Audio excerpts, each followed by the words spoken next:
Magandang araw mga kamalasakit. Tayo'y magluluto ngayon ng kinamatisang isda. Ito ang isda na ating gagamitin. Red snapper.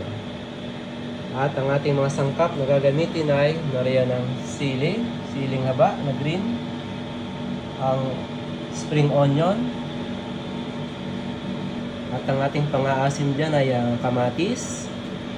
Siyempre hindi mawawala ang sibuyas at luya. Ating panimpla dyan ay ang patis.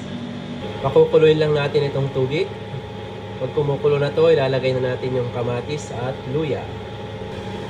Ayan, kumukulo na ang tubig. Ilalagay na natin ang sibuyas at ang luya.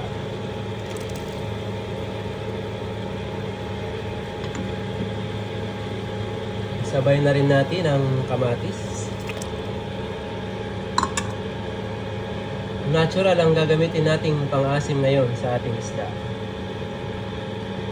Ayan. Kinamatis ang isda. Malalambutin lang natin yung kamatis at mamaya pwede na nating ilagay yung ating isda. Ayan. Kumukulo na ang ating tubig. Siguradong malambot na rin ang ating kamatis. Ilalagay na natin ang isda.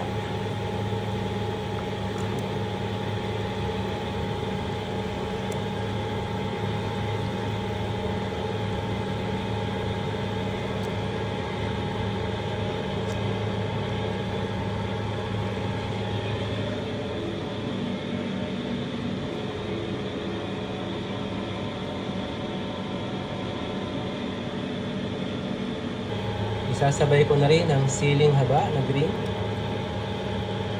Gusto ko siyang lagyan ng sili para may konti siyang anghang at gusto ko kasi yung aroma ng sili, mga kamalasakit.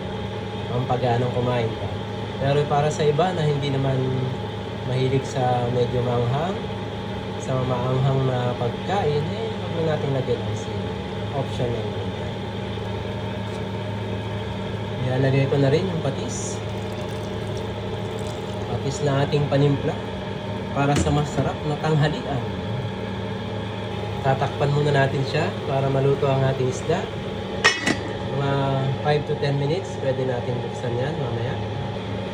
Para nga pala sa mga OFW na kagaya ko, kung gusto nating makatipid, yan, magluto tayo. Mas makakatipid tayo.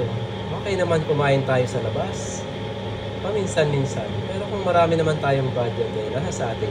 Ito ay para sa mga OFW lamang na gustong makaipon para may padala sa mga pamilya. Papadala natin sa ating pamilya sa Pilipinas, lalo na may mga pinag-aaral na kolehiyo. Nakakagastos po magpaaral. Tignan natin, buksan natin. Uy, kumukulo na. Ilagay na natin ang spring onion. Pampalasa din yan. Pandagdag lasa ba? Pampalinamnam. At nga guys, di nga pala ako maglalagay ngayon ng magic sarap o ginisa mix dahil gusto kong natural ang pagkaluto ng isdang ulamin ngayon para healthy. Laging tatandaan, health is wealth.